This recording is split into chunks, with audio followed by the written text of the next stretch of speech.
Alright, what's up guys? So I've been meaning to do this video for a little while, but I haven't had the chance. I wanted to show you what it's like, the 4-foot bucket on the MT100, because the native bucket to that is actually a 3-foot wide bucket, and I had a loaner bucket from Bobcat that was a 3-footer, and I could see that was probably well matched to the performance and the weight of the machine. But the 4-foot bucket is, I mean, do you really want to, you have to do so many more passes with the 3-foot bucket. It just felt like to me that I would have a higher level of efficiency for things like cleanups and, you know, moving mulch and stuff if I had a bigger bucket. And so I've been curious, what can it do with regards to things like dirt and rock? And I've already had a chance to work it a little bit, but I want to show you guys what that looks like.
So as you can see, spreading road gravel is not that difficult to do. I've had full scoops of dirt in this machine with the 4-foot bucket, and as long as you don't assume that it's like a bulldozer, because it's just a Bobcat, but it can get a full scoop with a 4-foot bucket all the way full.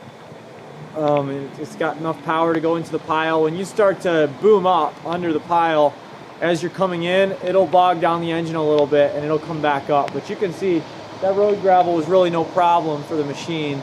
I'll have to bring some more out here at another time, but it's fun. I mean, really just grading and scraping. It's got the float feature, so you push the lever all the way forward like the standard, I guess, and then you just push it all the way forward, and then just the weight of the bucket and the boom is what's pushing down on the ground, and then you can adjust the tilt positioning to determine how grabby you want it to be. I've got teeth because I wanted to be able to dig holes, and my friend told me that you need the teeth to really dig well.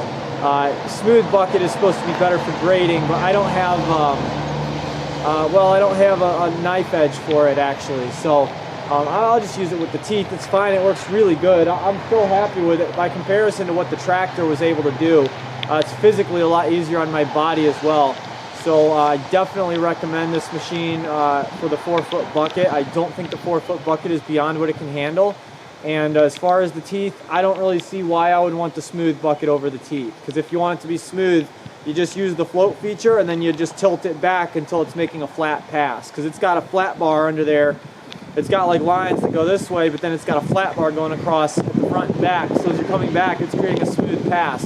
The only thing that it leaves is a track from where the treads are, or from the treads of the machine. Those tracks usually stay visible a little bit, but this has been very successful, very easy, very quick for me, and a lot less hassle than I had thought it might be with the road gravel, because the road gravel is so heavy.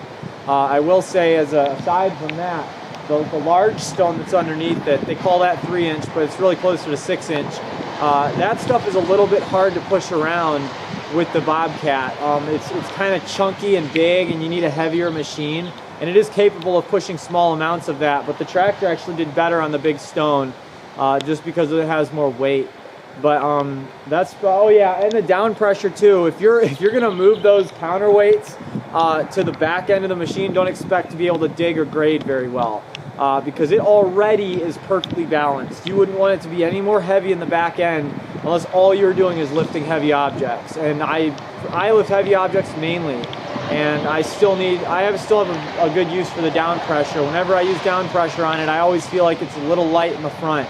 So I'm not moving those counterweights, but if I did want to, I could, but I'm not going to, because I would just end up moving them back. So I hope that helps you guys get closer to what you're trying to figure out on this machine. And I hope you enjoyed the video, and have a great day.